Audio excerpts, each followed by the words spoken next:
right, we'll have it open with a comment from Chloe and then open it up to questions.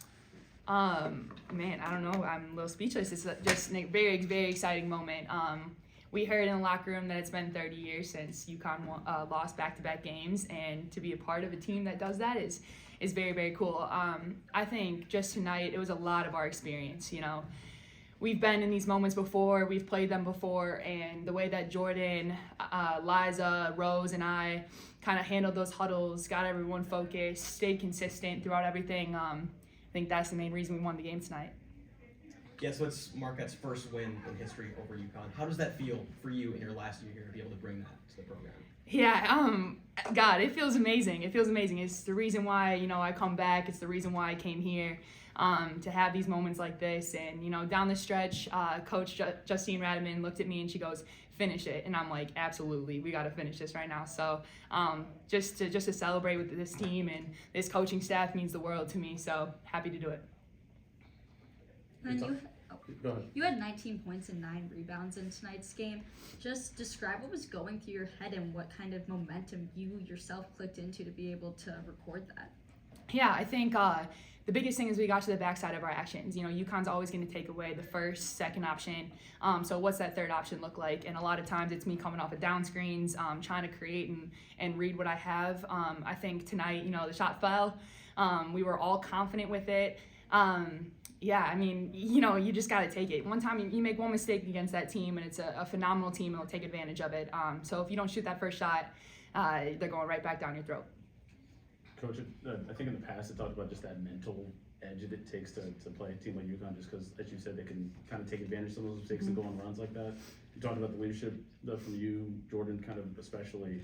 How did that help? How did you kind of use that to kind of make those runs, Jordan, in the first quarter, and you kind of throughout the rest of the game? Yeah, I'll give you kind of an example where in that kind of third quarter, and last year we were up on the third quarter maybe by 5 with some time left, and Jordan looked at us in the huddle and was like, hey, we've been here, we were here last year, and we lost the game. So how are we going to respond? How are we going to act right now? And I think mainly was just listening to her, coming into our huddles and saying, all right, they score here, we just got to hold the ball, be smart with everything, take care of it, do not turn over the ball, and then box out. And I think those 3 things were just being repetitive sentences over and over again in our huddle, and people bought into it.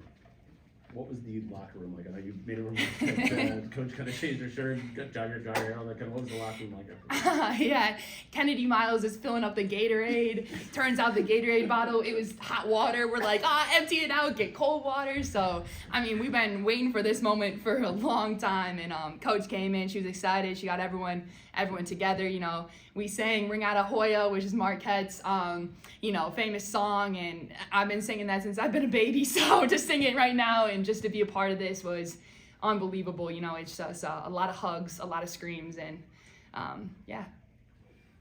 Yes, you guys forced 19 turnovers from UConn. Rose had 5 steals. Liza had 5 steals. How does your team come together to stop this UConn team? I didn't even talk about Rose enough. I think Rose's defense was phenomenal.